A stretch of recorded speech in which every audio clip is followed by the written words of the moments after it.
started now if you're all ready.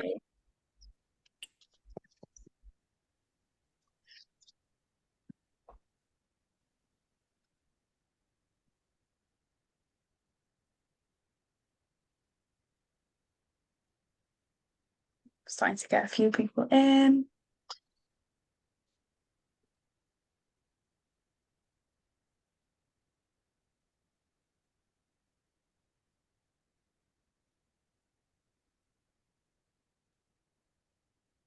Hello, everyone coming in. Thank you so much for joining us. We'll just give it a couple of seconds before we start officially, just so that everybody can filter through. So yeah, if you just want to give it a couple of seconds and then we'll start shortly.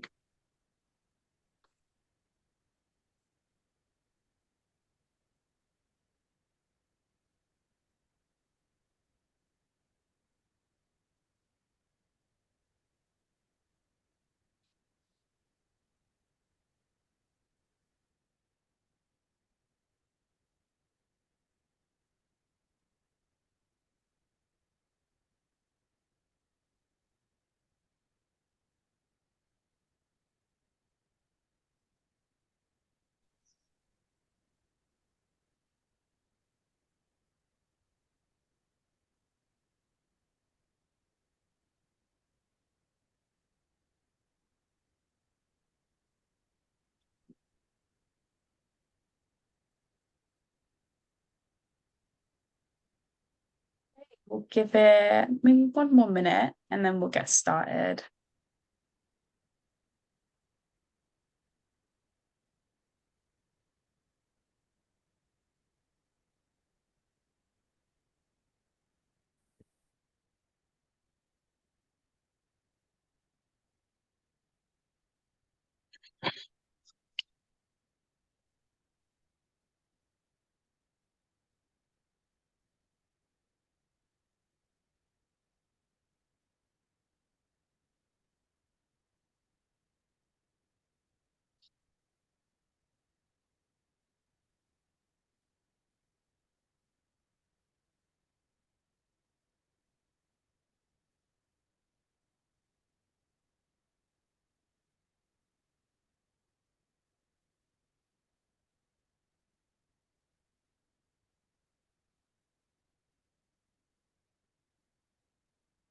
So you're muted.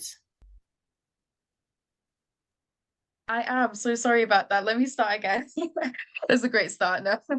Hi, everybody. Thank you so much for joining us this evening for BPSA's Wednesday webinar. My name is Shamsa, and I am the IPSF officer of BPSA. And I'll be your host today, joined by the lovely Deborah. Deborah, if you want to introduce yourself. Sure. So hi everyone, my name's Deborah. I'm the policy officer for the BPSA and I'm a newly qualified pharmacist. Really happy to be here with everyone. I'd really love our panelists to introduce themselves as well. And then good evening everyone. My name's Tracy Williams. I work at the Sickle Cell Society and run a blood donation awareness project. Hi everyone, my name's Fiona Daly. I'm a sickle cell patient, an advocate, a facilitator, and put it this way, I've just got too many titles. It's getting to the point now where the most important thing is I'm doing an event for you tonight. So thank you for giving us an opportunity to be here. Hi, my name is Brenda Smith. I'm a blood donor and been a blood donor for 20 plus years. And I'm a volunteer for the Sickle Cell Society's project, Give Blood, Spread Love. Great, that is amazing. Thank you so much to our panelists for being here. We'll talk a little bit more about the topic of today's webinar, which you guys all are aware of. But firstly, what I wanted to go into is for any newcomers, just about what BPSA is, just in case you've never been to a BPSA event before. So obviously the BPSA stands for the British Pharmaceutical Students Association. We are an association that we like to say is run by members for members. Our executive board is made up of pharmacy students, graduates, and qualified pharmacists, and we represent over 15,000 pharmacy students across Great Britain. We are also the official student body of the RPS, and our motto, I suppose, is just to advocate, educate the future pharmacists of the world of the UK, and we like to do this whilst also giving a voice to our members. So today, as I said, is the Wednesday webinar for BPSA. We are going to be talking about sickle cell anemia. We just like say a very big thank you to our panelists from the Sickle Cell Society for coming here today and talking a little bit about sickle cell anemia. So I will quickly share my screen. And yeah, Tracy, if you'd like to take it away. Great, thanks, Shamsa. So hello again, everyone. So as I said at the beginning, and Shamsa said too, I'm from the Sickle Cell Society, and we're really delighted to be spending some time with you this evening to talk about the following things, and hopefully also kind of hear from you. So I'm going to tell you a little bit about the Sickle Cell Society's work and give an overview of sickle cell disorder. I'm going to talk a little bit about sickle cell in the workplace and how people can best be supported.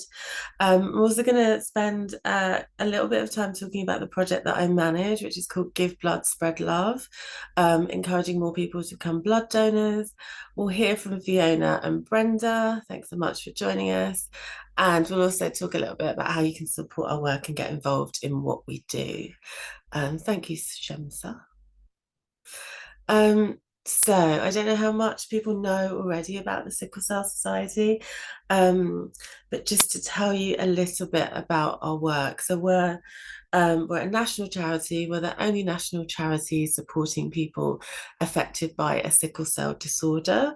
We run and deliver a range of services, do a lot of different activities. Some of those involve running free children's holidays.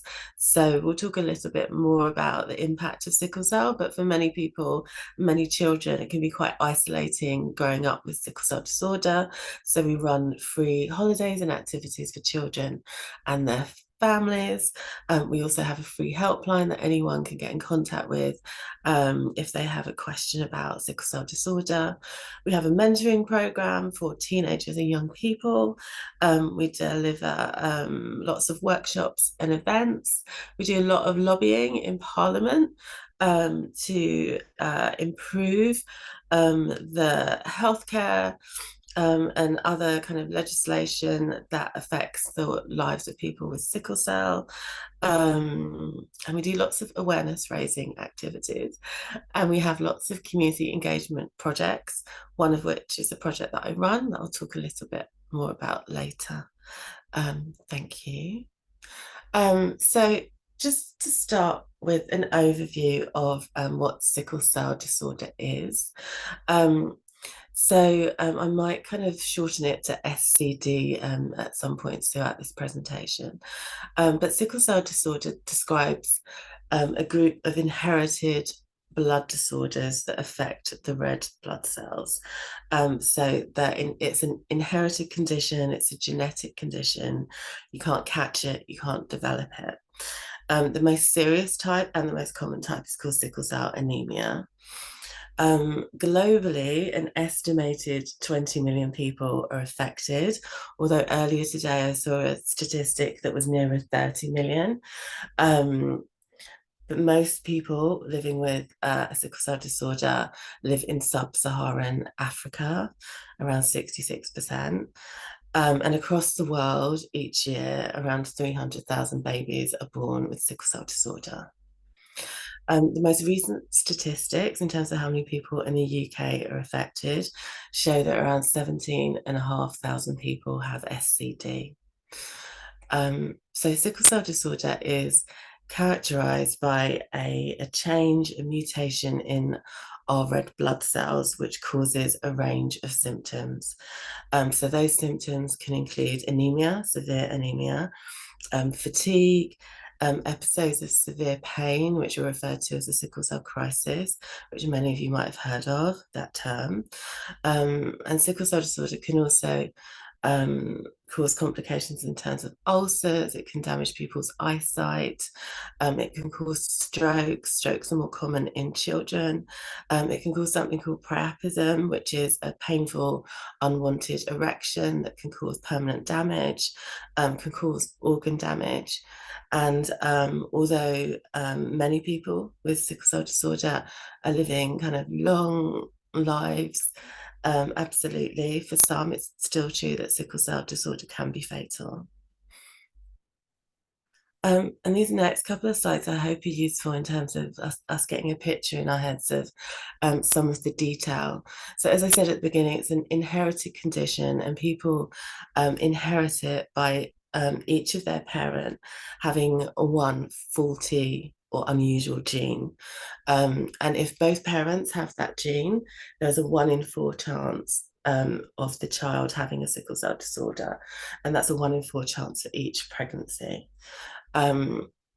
Sickle cell trait is really common. So one of the statistics around sickle cell trait is 1 in 4 people of West African origin, for example, will have a sickle cell trait, have the sickle cell trait. And around, I think it's 300,000 people will have the trait in the UK. Thank you. Next slide. And this, I think, kind of helps bring to life kind of what actually happens when our normally healthy red blood cells mutate. So they go from this round, kind of healthy, spongy shape, which can flow, a shape that can flow really easily through our small veins, into this kind of sickle shape or a banana shape, which can get stuck in the veins, which you'll see on the next slide. And just in terms of sickle cell trait, it's important to say that all newborn babies, regardless of their ethnicity or skin color, are screened for a sickle cell trait.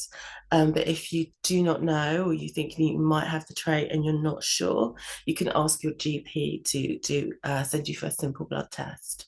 And this final diagram for now just shows you how the sickled blood cells that I mentioned kind of get stuck as they flow throughout the body. And of course, if you think about our blood flows everywhere, it means everywhere that the blood flows, it can get stuck, which is why the complications of sickle cell are so many.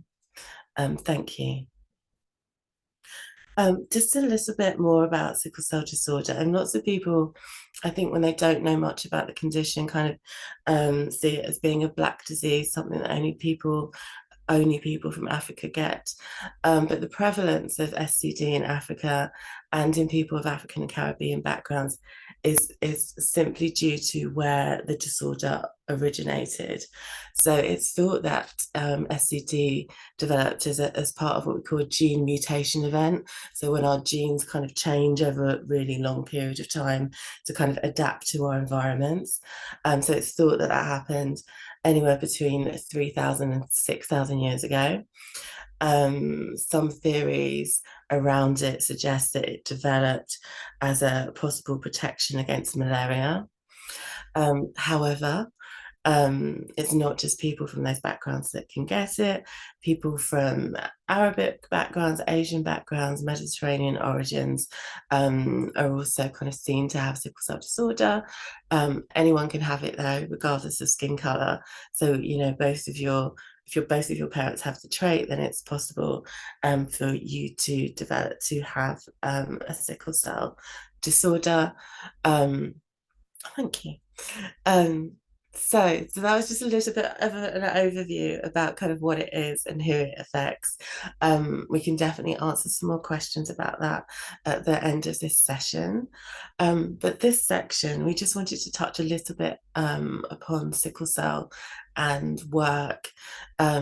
So as with many aspects of the lives of people with sickle cell disorder, it can severely impact people's working lives. And it's important to say, I think, that everyone who has sickle cell disorder or sickle cell anemia they are affected differently. So it's not like if you have sickle cell anemia, you will have these particular symptoms or you will be impacted in this way.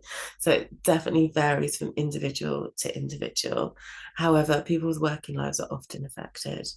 And some of the work that we've done, the people that we've talked to, alongside the research that exists around this topic, shows that the lack of awareness of sickle cell in the wider community, really, but also by employers, can impact some of the difficulties that people face in the workplace.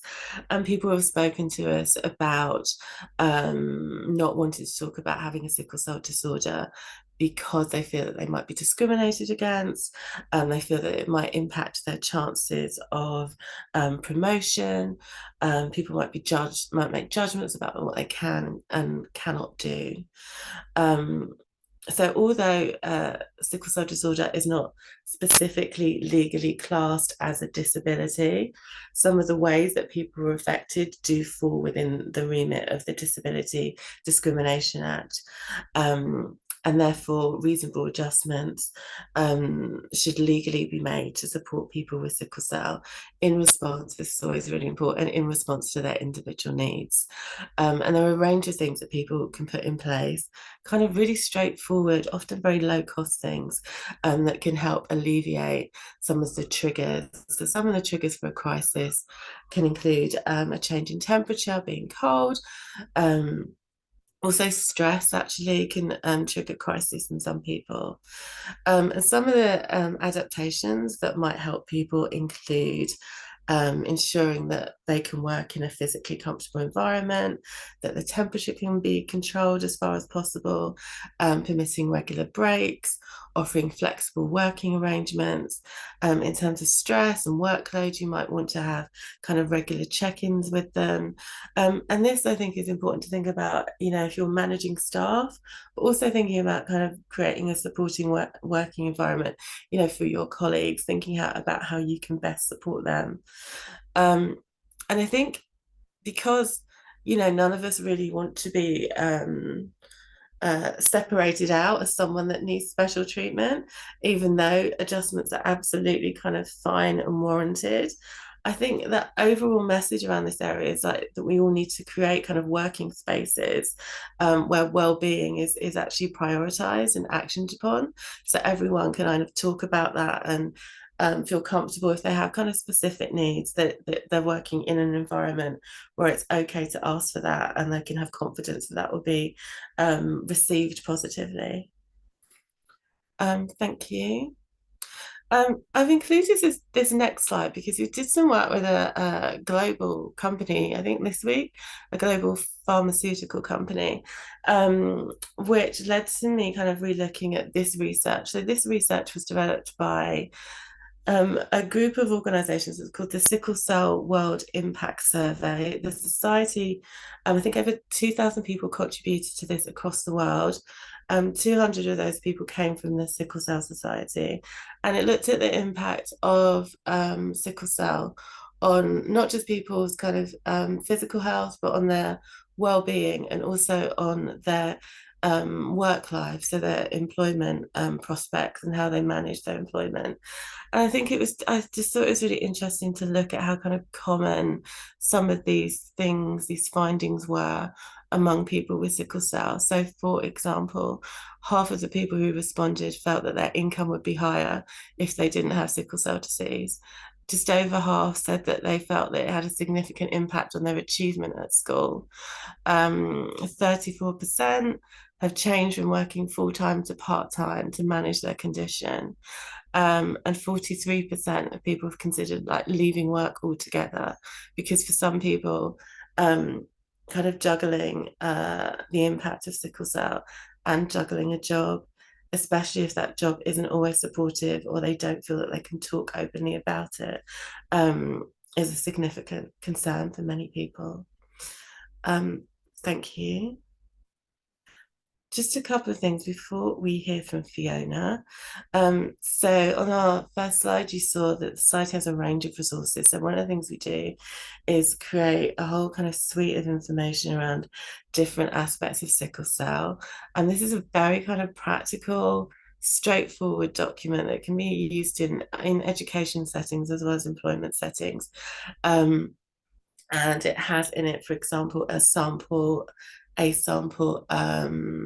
individual support plan that if someone spoke to you about having sickle cell, you could use to document what their specific needs were, what adjustments could be made to better support them. This is always something that needs to be done, obviously, in tandem with the individual. But there's some very kind of things that people wouldn't necessarily think about. So, for example, I know for some people, if they're working in an office, kind of reasonable adjustments are things that people can often think about in terms of like temperature, being more comfortable, etc. I know for like many people don't work in that environment. Like, so I know we've worked with people that are security guards that have to be like standing in a cold doorway, for example, or they are people that have to wear specific uniforms for their work. And like getting people to think about, okay, do you really need to, can you be wearing something warmer? You know, is that something we can talk about? Can you be positioned somewhere else?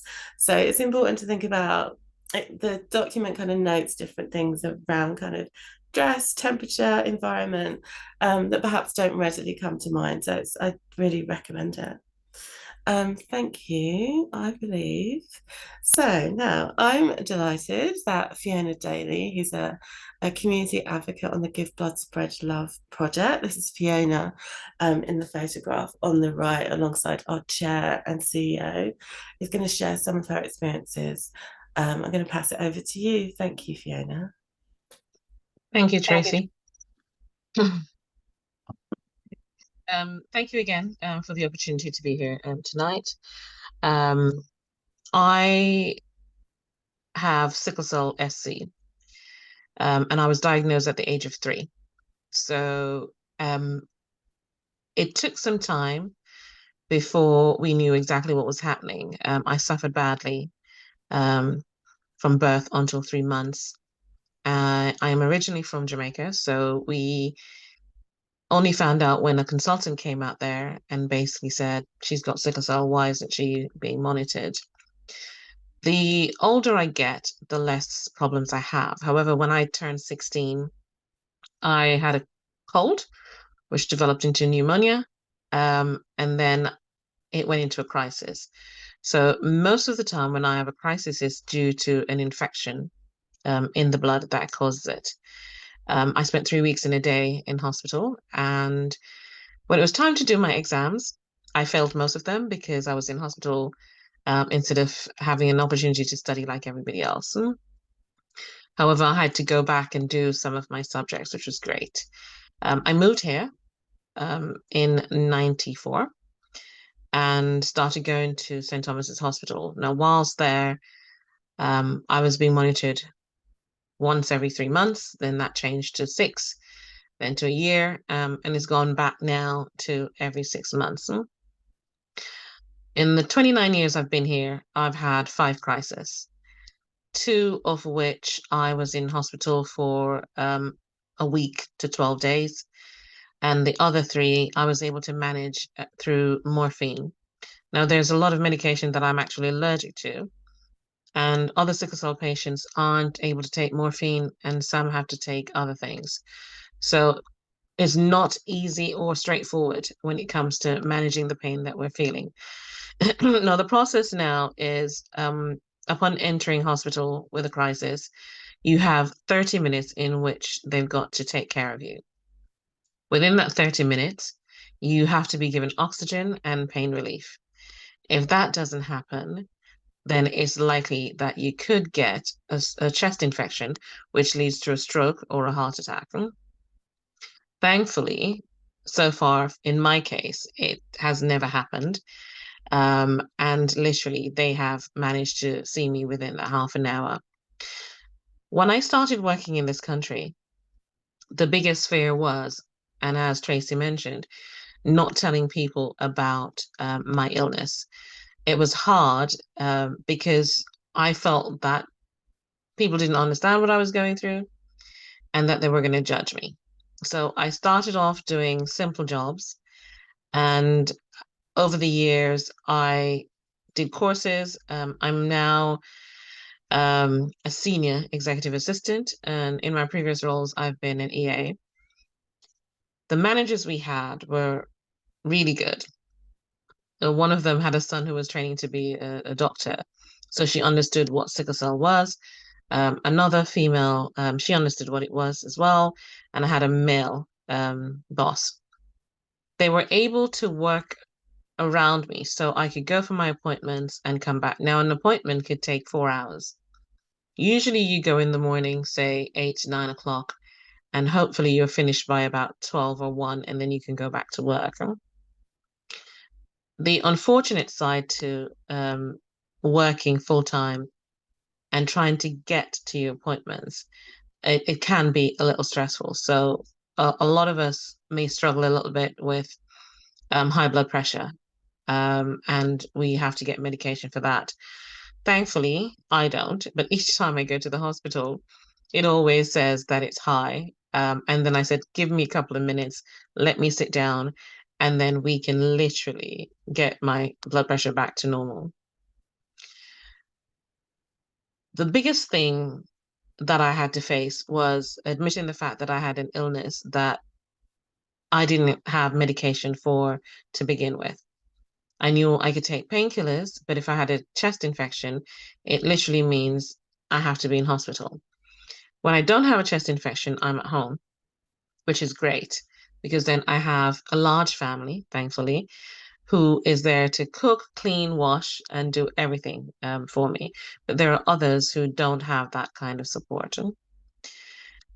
At one point in time, the companies that I've worked for, they got to the stage where you'll need to take holiday in order to go for your appointments. So some are quite reasonable and some are not. And of course, the sickle cell and employment booklet didn't come out until 2019. And I've been working for 29 years. So when it was time, I was able to share that booklet and a lot of people understood. But some were saying, I didn't know you were so ill. You're always so happy. And this is when I shared my motto. The consultant at the time basically said, you need to eat your greens, all your vegetables. You need to exercise. And it says it doesn't have to be crazy running around at the gym. And you need to be happy every day. So that became my life. And each time people see me smiling, they think I'm happy, but it's more a motivation for me. If I find something to keep me happy throughout the day, then I won't stress. If I stress, I could potentially have a crisis. If I stress, I could get an infection or a stroke or a heart attack. So following these 3 things over the years have helped me to become better at managing my sickle cell. And as I said, in the last 29 years, I've only had 5 crises. But when I do have them, it's literally tears, wanting to scream, struggling to breathe because I'm not getting the oxygen that I need, and feeling frustrated at times. Having an issue at work once, a couple of years back, I had a crisis and work didn't know what to do. But thankfully, there was somebody that I was close to and was able to say to them, I'm having a crisis, and they were able to call the ambulance. On another situation, work had got to me so badly. I was overworked. I was managing a large team of 14 people. When other EAs were away on holiday, I'd be covering them, and their team would come to me because what they say, fee will fix it. So at no point in time did I realize that I was stressing. So for the first time in my life, I realized I was stressing. So I developed a stammer. I struggled with anxiety and I had to take some time off work. Things weren't working the way that I wanted to. And it's because I love the more work you give me, the more excited I am about doing it. I totally forgot that other people are there to help me. But we did have another lady who I was close to. And I was at work hyperventilating, chest pains, thinking I was having a heart attack. And the next thing I know, I got called from HR and they basically said, can you come around? I went around and they said to me, "Are you okay?" I said, "No, I'm struggling to breathe and I've got a stammer." So they asked me about my next of kin, which one to contact. They tried to get an ambulance, but they couldn't. And I didn't realize until much long after, a couple of months after, that someone had actually gone into HR and told them that something was wrong. One of the things I say to everybody who's got sickle cell, find somebody that you feel comfortable with sharing that part of your life with. You know, having that confidence, knowing that that person will look out for you. We have to stop thinking that we don't want people to know. We have to start thinking, if we allow somebody into our lives, potentially they could save your life. And when I did find out, I'm actually still friends with that one person. And she came too. And yes, I might look young, but I just turned 50 on the 8th of October. There are a couple of myths about having sickle cell. One of them being, and I was told that I wouldn't live past the age of 10. Then I was told I wouldn't live past the age of 20. So recently I put a post on Facebook to say, don't let your illness defy you, because you have to be the one to put the effort in. You have to make the effort to develop relationships, to find a support group that will help. We have one on a Tuesday, and we have a psychologist who speaks to us about the topics that we want to have conversations about. But also what I do, I have a couple of groups on Signal and WhatsApp, and I'm there to listen. I'm there to support and encourage. But when I need the help, I know that they're there too. So I have specific people who will say, "Oh, and they call me their sister, what we're like. Um, I can show you how to do this, or do you need help with this?"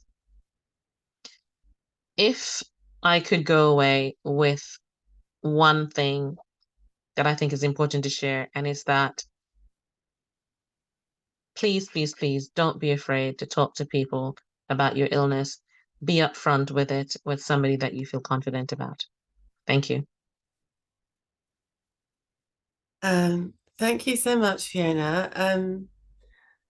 There's a lot that you said there that I'm tempted to pick up on, but I'm gonna hold on to it. But I think that one of the things just to say is that people kind of sharing their personal experiences is so kind of key and important to what we do. So I never want to take it for granted. So thank you so much for talking so openly. So thank you. Next slide, please, Shamsa. So as I said at the beginning, one of the many community engagement projects we run at the Society is called Give Blood, Spread Love. I've been managing that program, I think, for about 4 years. That's it's an old photo, but that's some of the team at a church event many years ago. So Give Blood, Spread Love is a blood donation awareness and blood donor recruitment project. That's what we do. Thank you.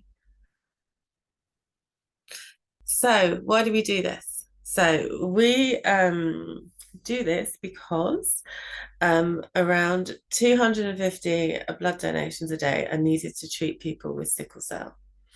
So some of the things I haven't had time to go into in depth in this presentation is the fact that there are very limited treatment options for people living with sickle cell. There's a number of reasons for that, but there are a few available. And blood treatments involving donated blood make up one of those main important powerful treatments, so one of a few. And around 250 blood donations are needed to support that treatment for people with sickle cell. And when people are having regular blood transfusions, it needs to be from a closer match as possible. And that close match usually comes from someone from the same ethnic background. Now, not enough people from African and Caribbean heritage backgrounds are currently donating blood.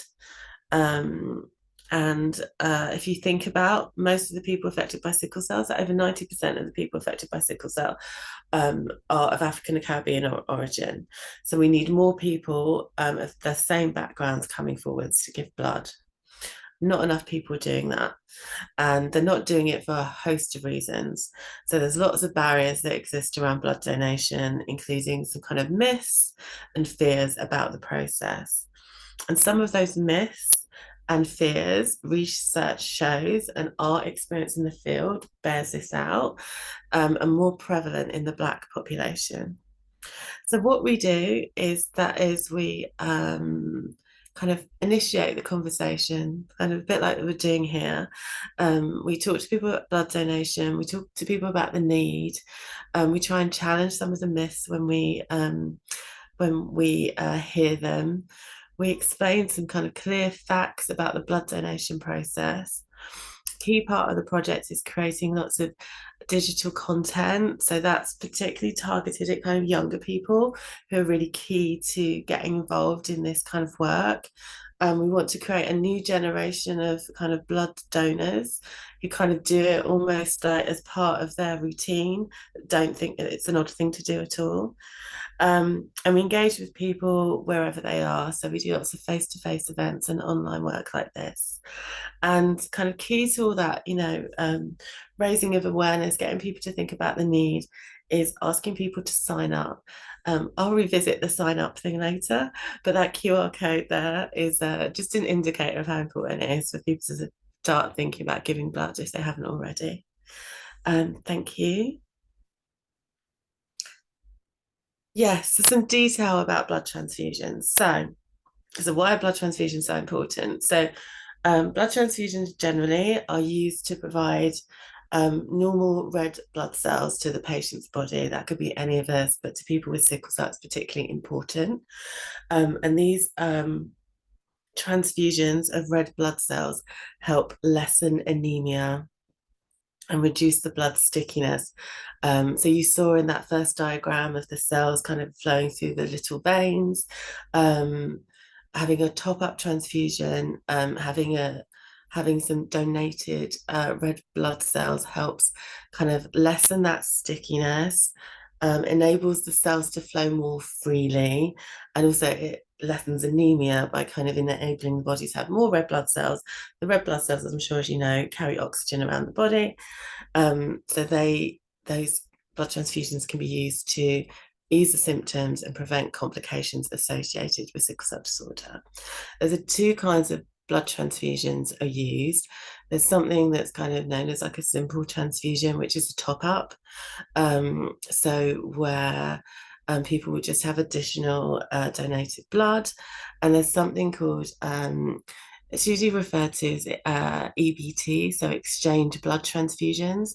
And this is really, really important when we start thinking about how much blood is needed, how much ethnically blood is needed, and why we need people to think about coming forward is because in the exchange blood transfusion process, it's usually a treatment that's reserved for people who are most severely affected.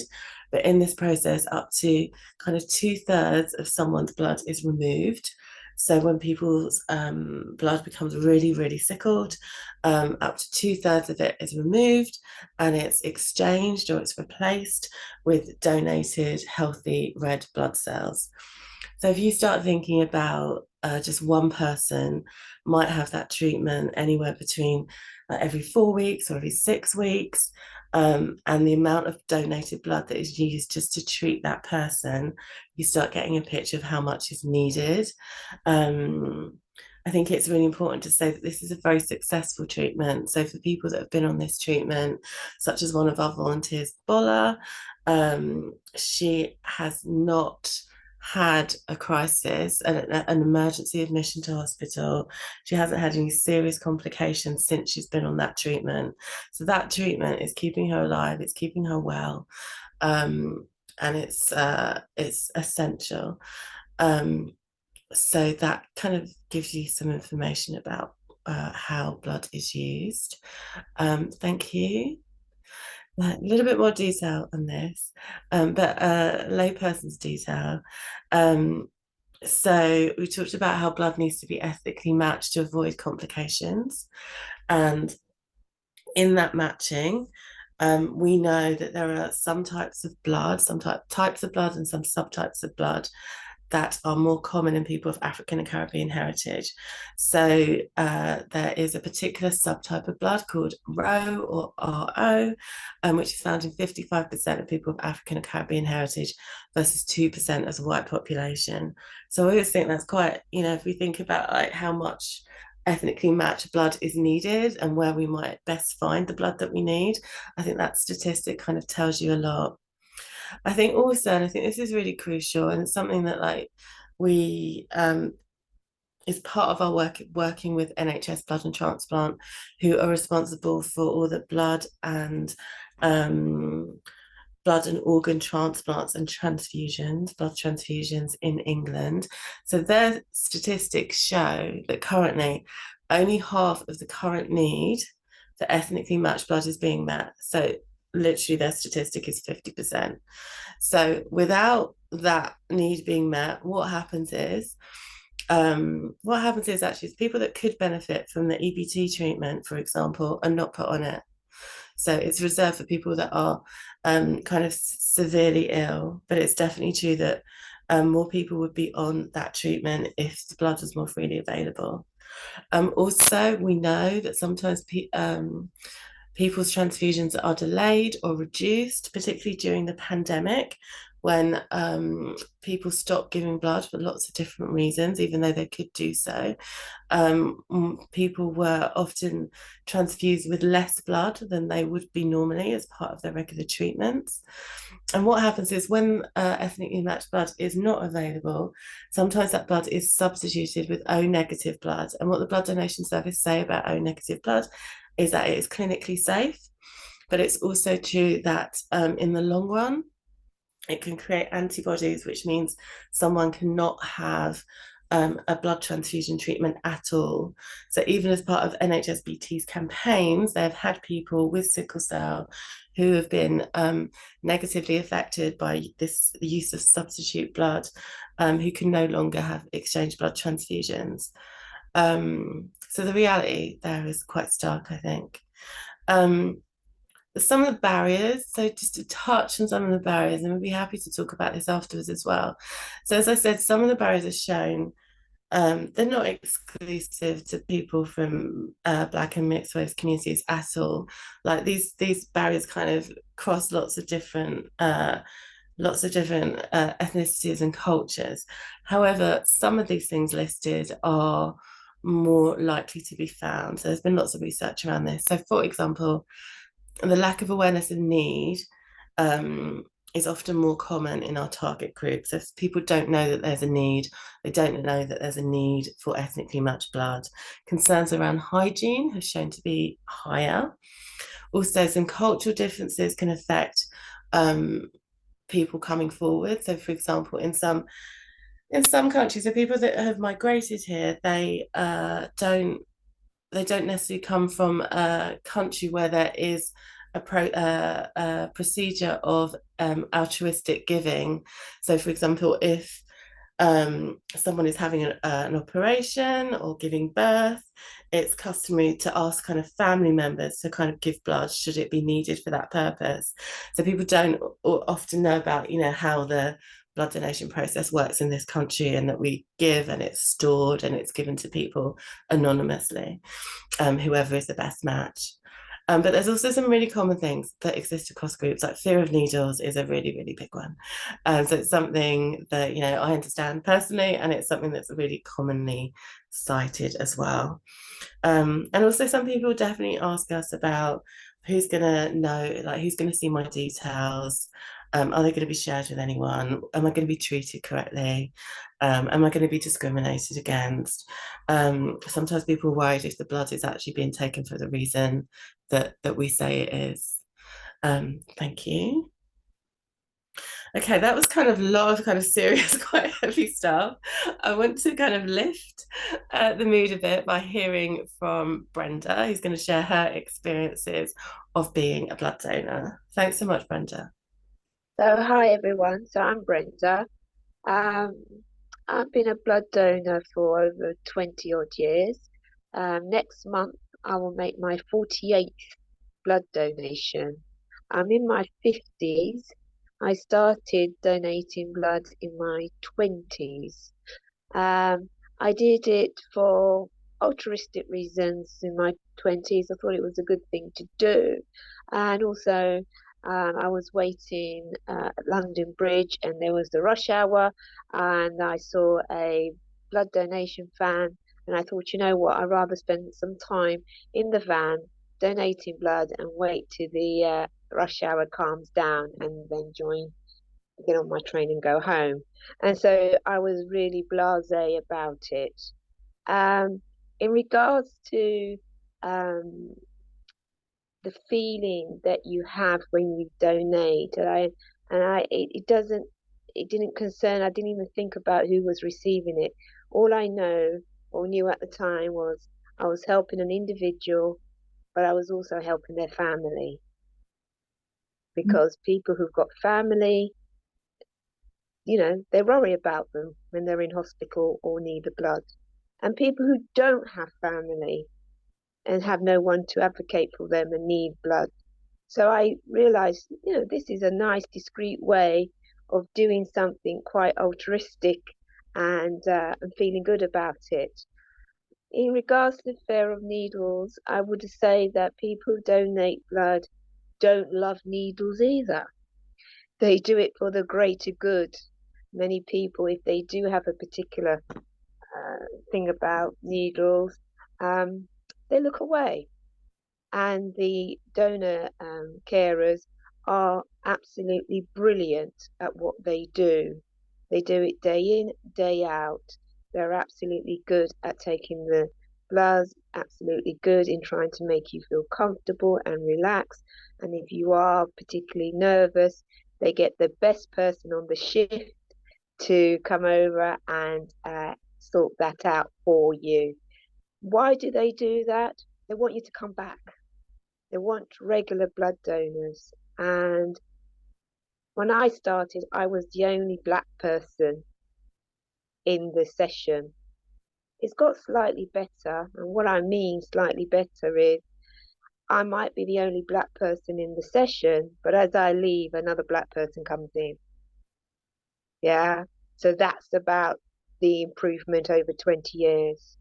I volunteered for the Sickle Cell Society, Give Blood, Spread Love, in 2020, because I didn't realize how important, or it was until then I realized how important ethnically matched blood is, how important, I'm B+, how important it is for me to donate.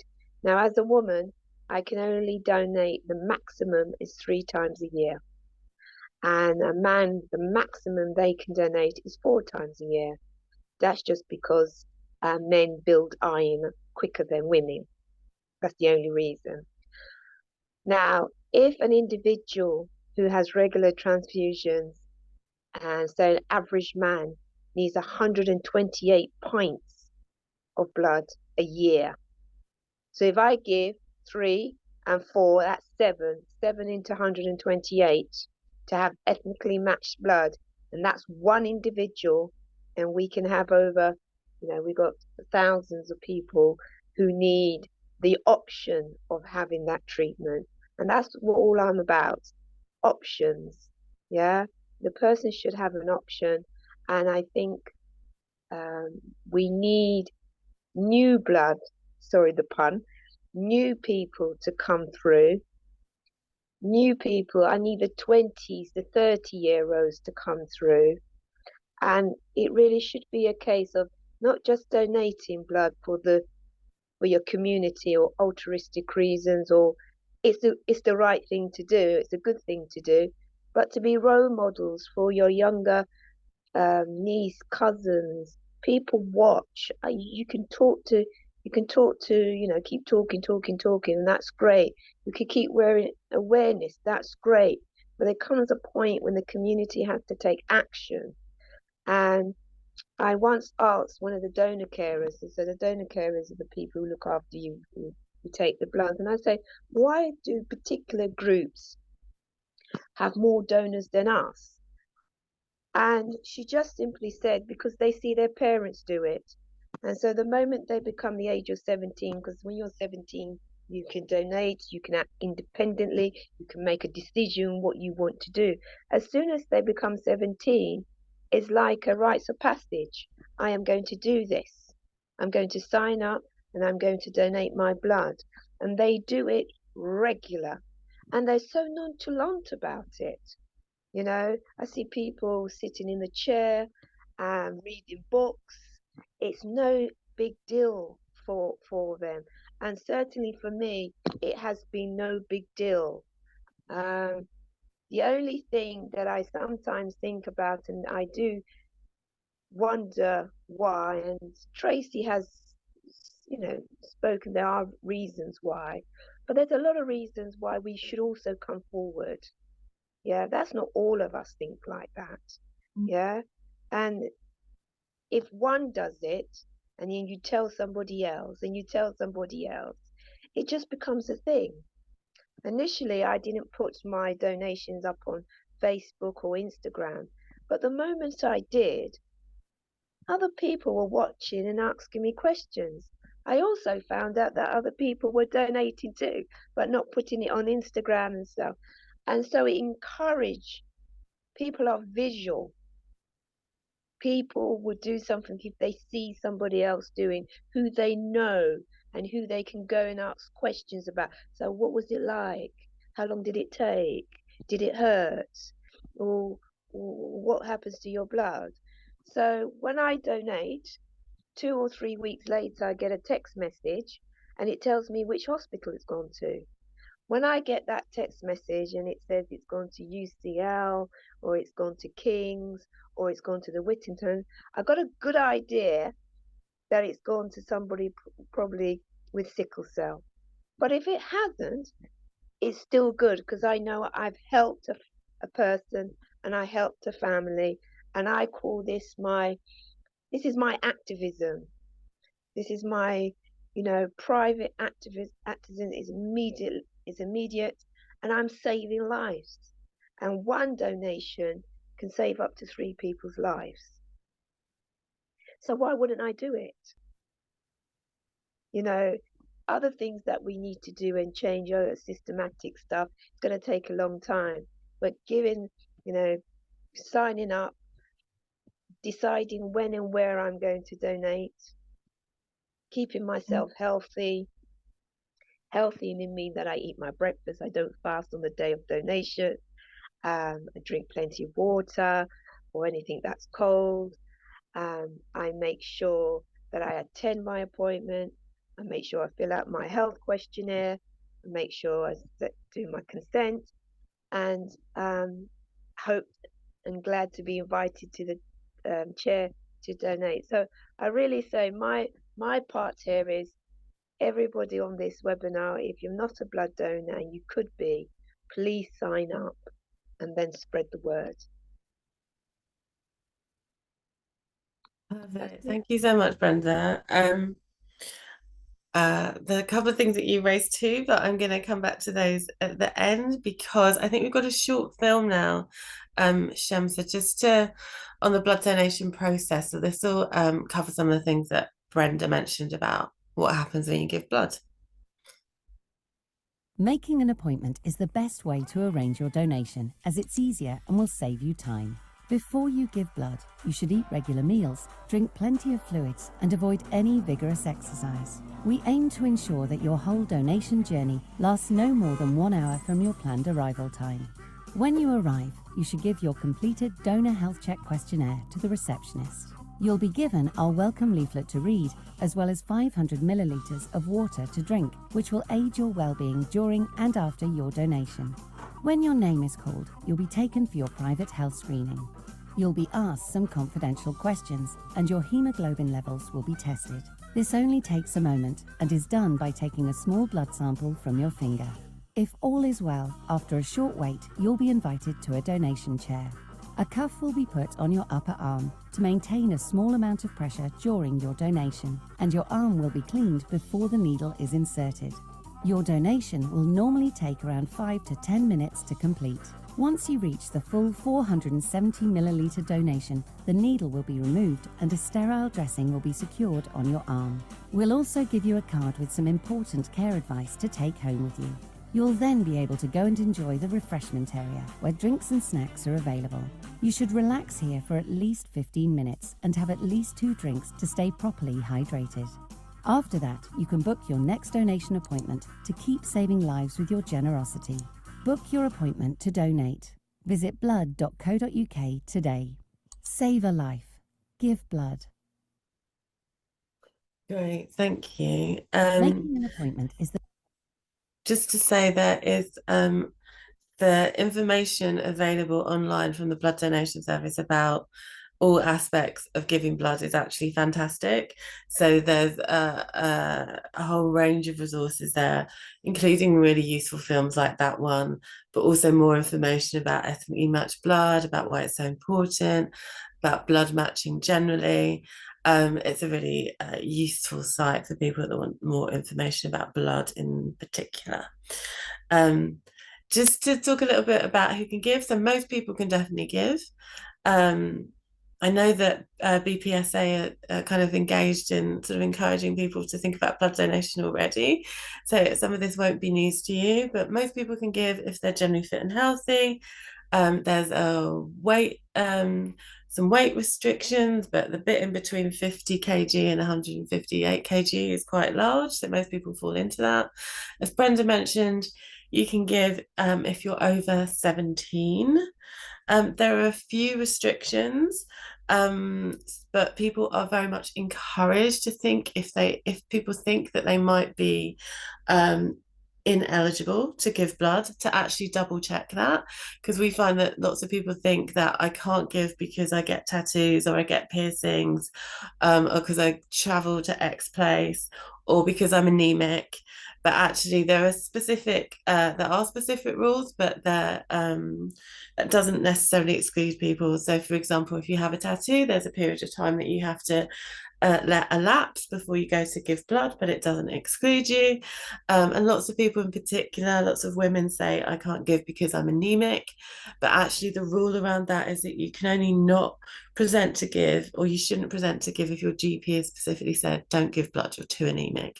Because on the day, your HB levels, your iron levels will be tested to make sure that you're well enough to go ahead and give. So it doesn't exclude you. And I guess, the rules that exist, it's important to remember that they're there to protect your health, but also to protect the health of the potential recipient. So most people can give. If you think you can't, please double check. Yes, and that's the link that you can do that at. Thank you. Okay, a couple more things. So one of the things we do, as well as wanting to raise awareness of sickle cell and ethnically matched blood, is to encourage people to register to be a blood donor. For obvious reasons, we want as many people to register as possible, but not just to register, to follow the process through, to make yourself an appointment, to go and give. Because we're partially funded by NHS Blood and Transplant to do this work, and other funders. And what we ask people to do is to use this specific link. So if you use this link and sign up via that link, it gets connected to our work.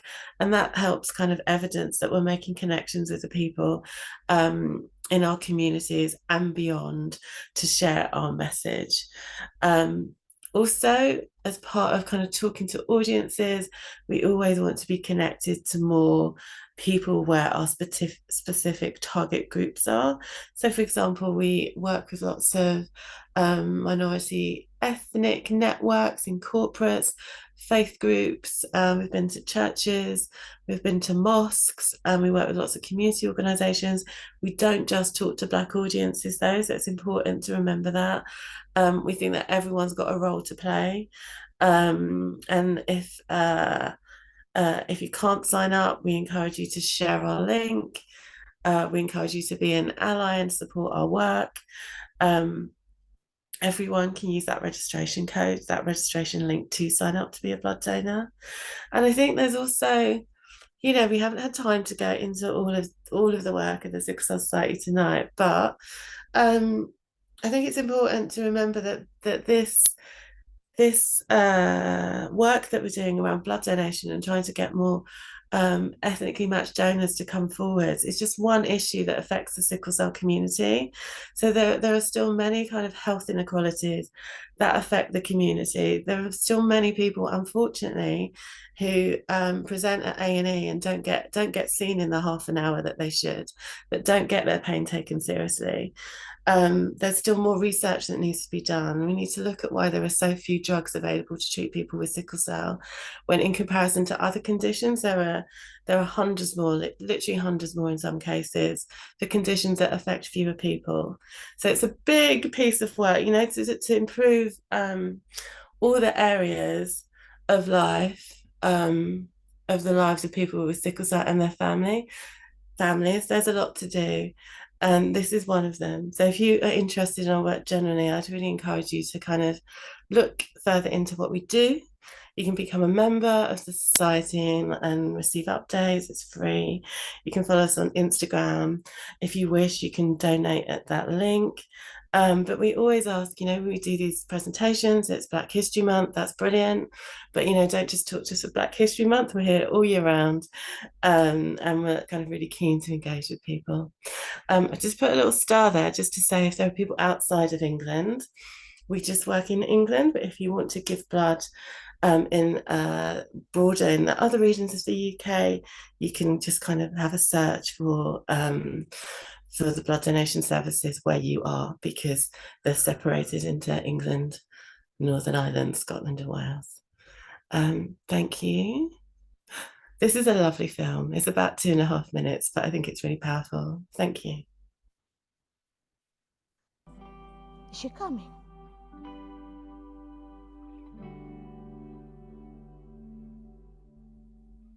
My name is Salome Milan, and I have sickle cell disease. It's a disorder that affects your red cells. They are hard to move in the veins, so my blood gets sticky and that causes pain in my body.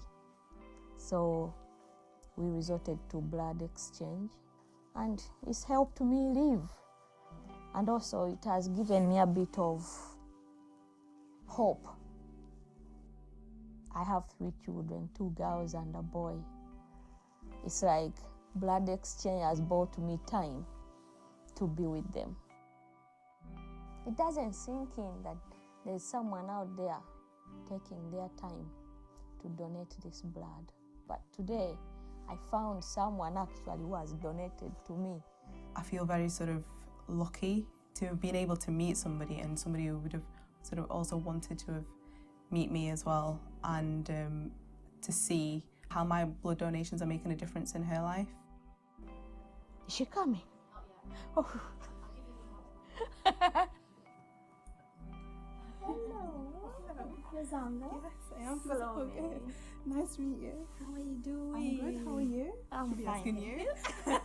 My children made you a card. Oh, God. Thank you cards to you.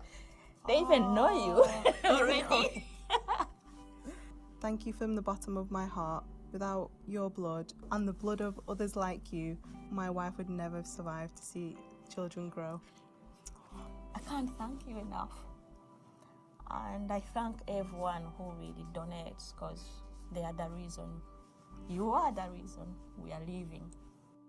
People from the Black background have that rare blood that some of us survive on. Unfortunately, I don't know many Black donors.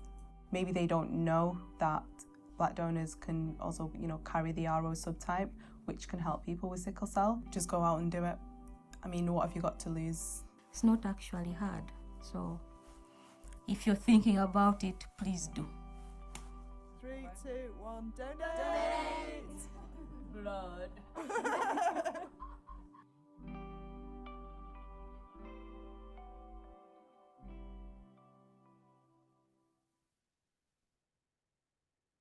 Thank you, Shamsa. Okay, so I hope all that information was useful. I don't know if Shamsa, you want to manage the kind of question section. Yeah, well, first of all, I just want to say thank you so, so much to Tracy, Fiona, and Brenda for giving such an insightful and educational talk, not just on, the sickle cell disorder, giving blood, but also your experiences as well. It's been really good to hear. And yeah, just to hear of your experiences. In terms of the questions, yeah, so this section is now open to anybody who has any questions for either of our three speakers. Now is the chance to just type it in the chat box or the Q&A box. So yeah, please ask your questions or ask away of anything that you have. Yeah, any questions that you have at all. Shamsa, at this point, I always say that I'm not a clinician, so I always give that caveat. So I need to get that in. Yeah. Well, I guess I do have one question. It's not very to do with, the clinician side of things, but in terms of what you would like to expect from a healthcare professional, say that a patient with sickle cell was admitted into, the A&E department, what I guess generally would you expect from the healthcare professional? Yeah, I wonder if one of the team would like to answer that. Fiona, I can pick it up if you don't want to. Did you hear that question? I did, and I don't mind. Because I've had one bad experience. The process of the 30-minute, as Tracy mentioned earlier, doesn't always work. And when you are in that amount of chronic pain, the last thing you want is to keep repeating yourself to different professionals. Now, sometimes you'll have a nurse that will come over, they'll talk to you, but it's as if they don't have enough information. So until or card. So there's a card that we'll be getting where we can present it to any hospital. And the minute you show them that, they'll be able to bring up your medical record and be able to treat you as swiftly as possible in that 30 minutes. What I'd like to see going forward is that becomes a permanent procedure, one. And two, when you're in pain, for the medical professional to saying, it's not that bad, you can bear it. Or you're just angry and that's why you're lashing out. Or I've just given you a treatment, you'll have to wait for another 4 hours, even though it's not the right dosage. So there's a lot of things that we'd like to see happening. And another thing that I would like is for more treatments going forward. The medication that we have right now, I can't take any of them because I'm allergic to them. So I have to manage my diet. So lots, as I said before, a lot of green vegetables and stuff. But I'd like to be able to say, oh my gosh, I'm tired of spinach. Give me a pill that will help me. But I can't. So if we can see more work being done on medication, that'd be great. And as I said, they always say doctors have bedside manners. I laugh because that is not necessarily true. Now, you do have some medical professionals that are amazing, but then you do have others that judge us. And there's a story about a nurse who basically told a woman, and it was a Black nurse, that said, you need to shut up because you're not in as much pain. And until people can feel what we're feeling, I don't think they have the right to make such statements. Thank you. Thanks, Fiona. I think just to add quickly, the Society has created two documents. So one's standards for clinical care for adults, and the other is specific standards for clinical care for children, which kind of set out how people with sickle cell should be treated in health environments. So that wait time that Fiona referred to is part of that. People having individual care plans that doctors take the time to read and understand and implement is part of that. So that's another aspect of our work. But it's sadly true that people don't always get the immediate treatment that they need. No, definitely. It's very upsetting to hear that these experiences do happen, because obviously, Fiona, your one experience, and then you don't know how many other people have also experienced similar things to you. But it's really good to hear as to, what we should look out for as pharmacists when we're in a hospital setting or even a community setting or a GP setting, especially with, regards to sickle cell patients. So thank you so much for answering that question. We have got another question. So I guess just to anyone out there, how often do patients need to carry out a blood transfusion? So I will answer this, and then perhaps if someone else wants to jump in, that would be great too. So I think it very much depends on the individual. So it depends on the individual and their individual symptoms. So as I said, people are affected differently by this condition. So there's no blanket answer to that.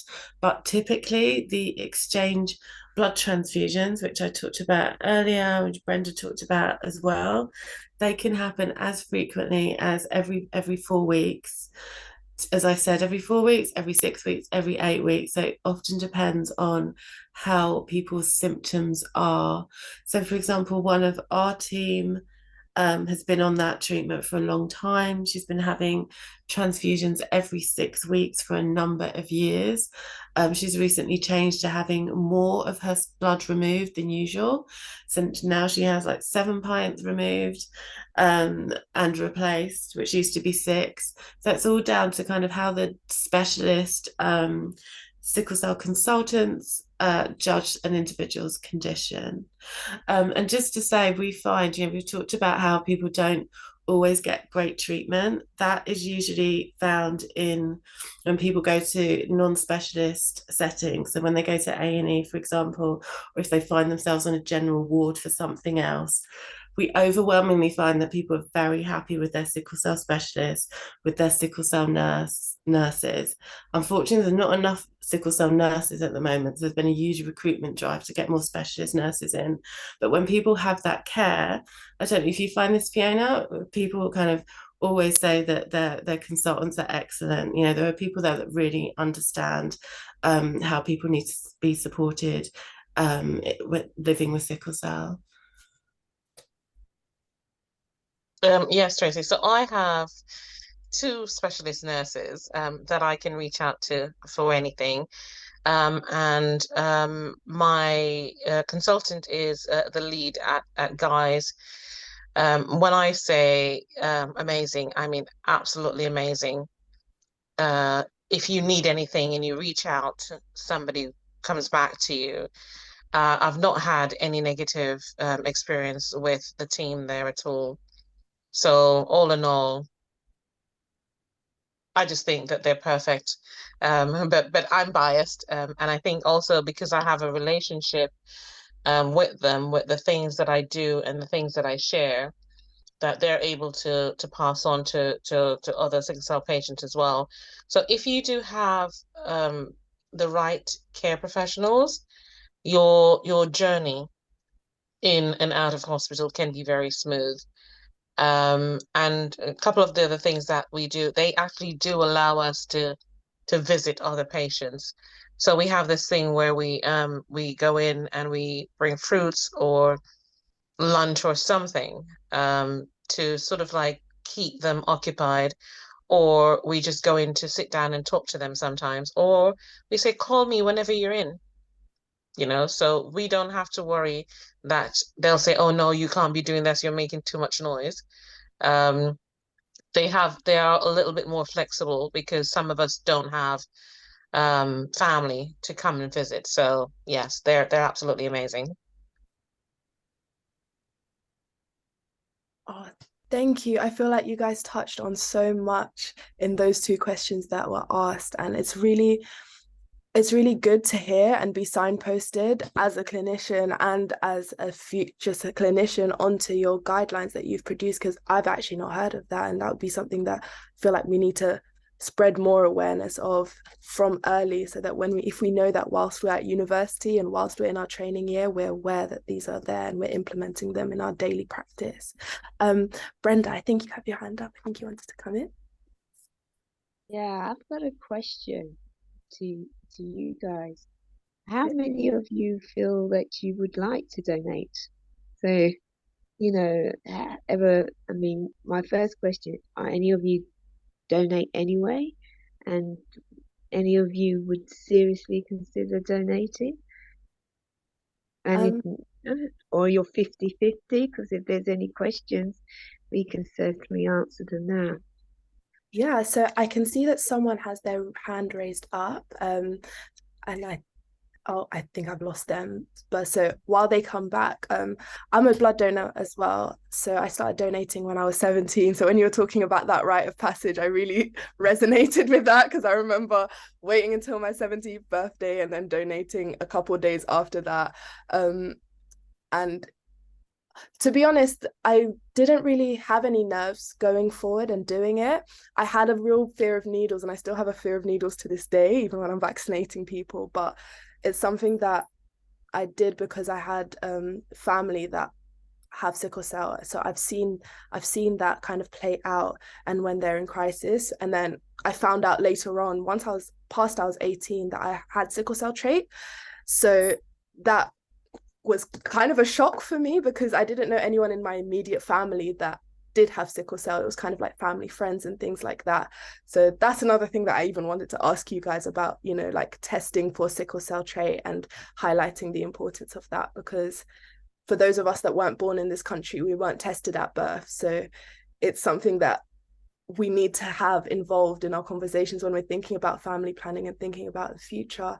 But yeah, I've donated. I think I need to donate more. My thing is I keep getting piercings, so I have to keep pushing my donation date.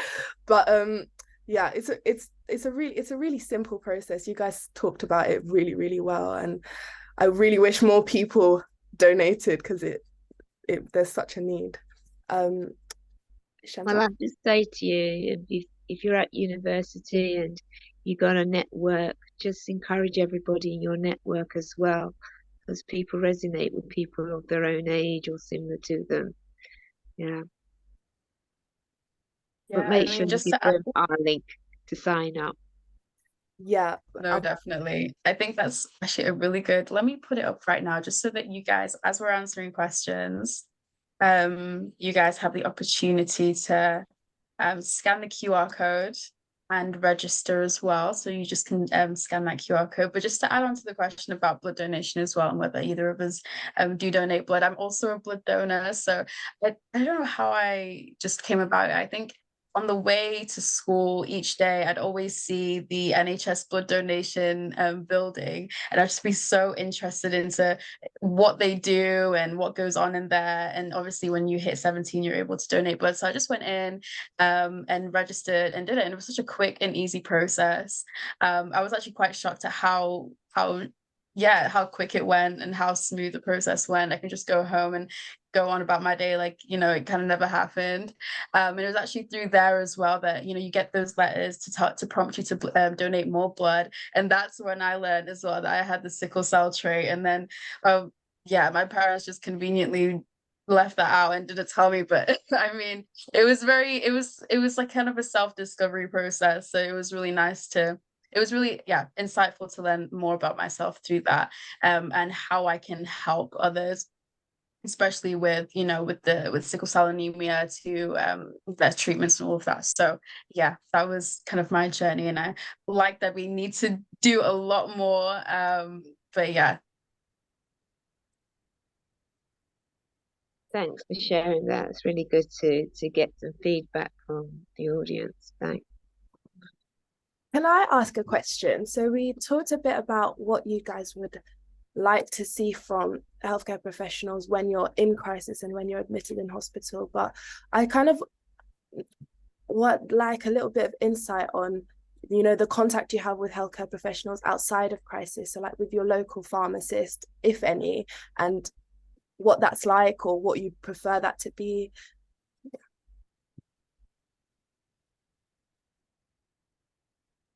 Okay, I can actually answer that.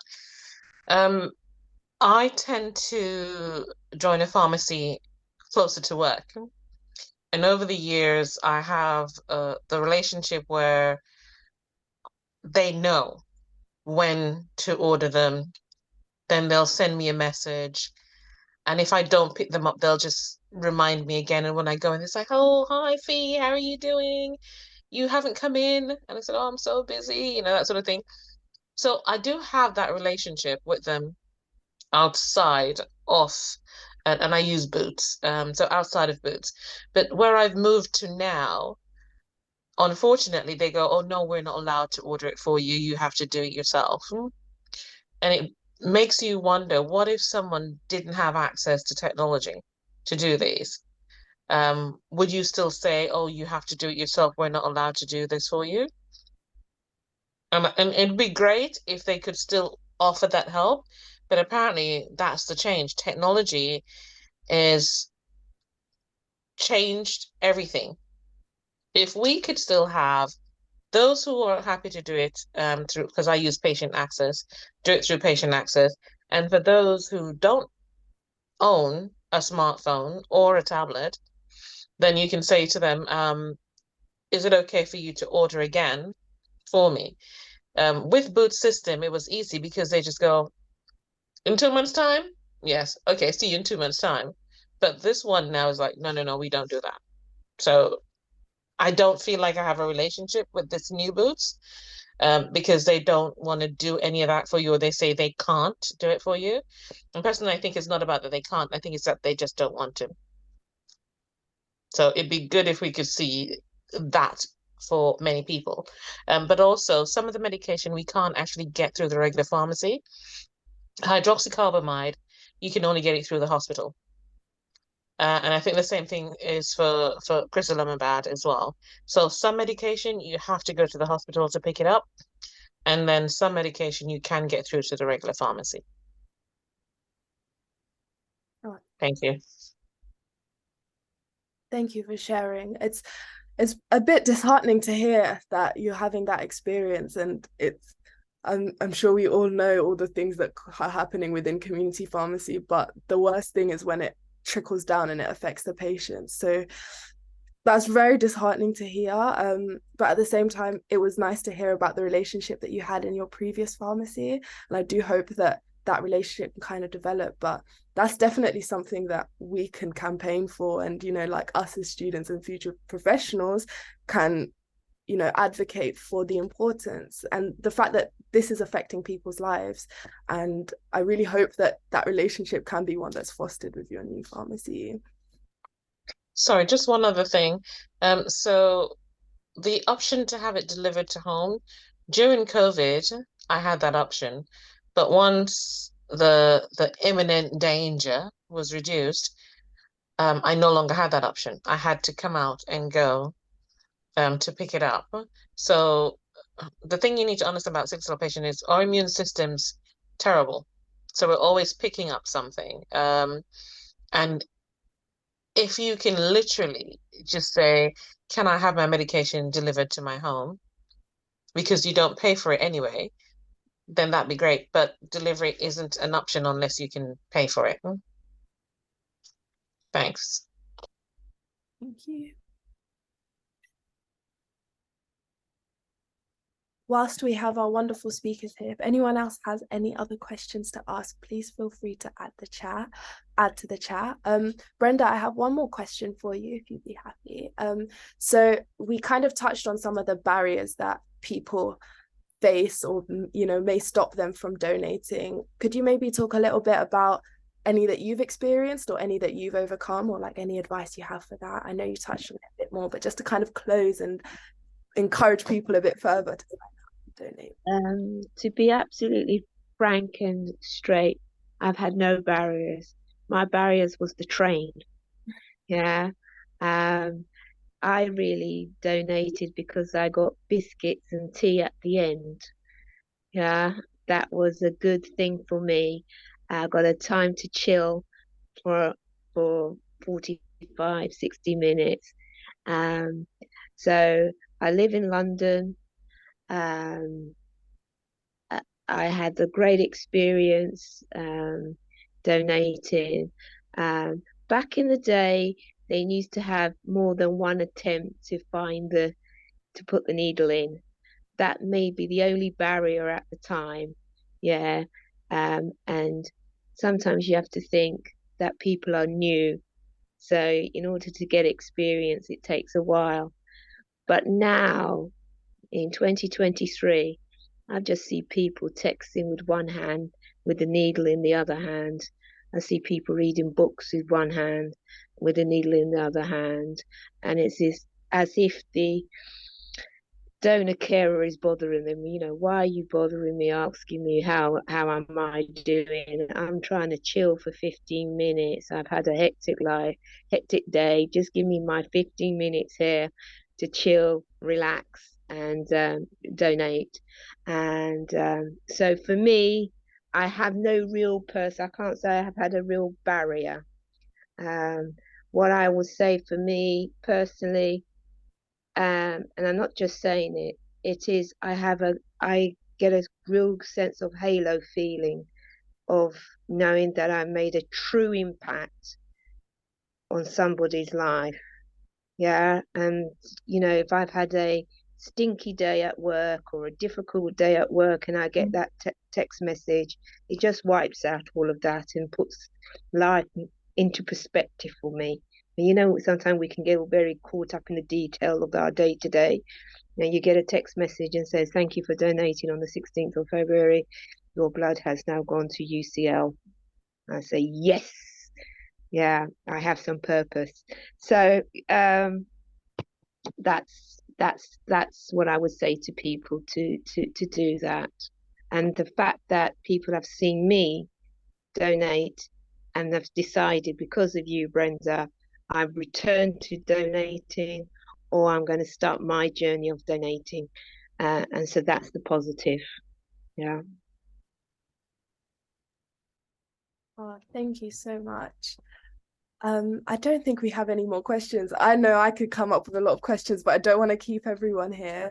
So I just want to say thank you again so much to the three of you for joining us and for sharing your experience, giving us some insight into your lived experience, both as a patient and as a donor. And thank you, Tracy, for all the information you shared before. I think I learned more in this short session about sickle cell than I did throughout my entire degree and my training year. So I think personally, I'm so grateful that you guys have taken the time to come and educate us and to spread awareness. For all the attendees that are still here, thank you for joining us. Please be sure to use the QR code and register to donate. There's so much information out there and on the Sickle Cell Society website. I've put a link on the chat for that. I've also put the link for the registration, and there's also an event feedback form if you could kindly fill that out so that we can put together more events, because as Tracy said, we don't want this to just be a performative and tokenist action that we do during Black History Month. This is something that we need to be advocating for as future healthcare professionals throughout the whole year and beyond into our actual career. So thank you once again so much for joining us, and I really hope to see you guys soon. Thank you. If anyone else has any other words to say, please feel free. No, thank you, Deborah. It's been an absolute pleasure. I'm really happy we could join you. Thanks so much. Thank you, Tracy.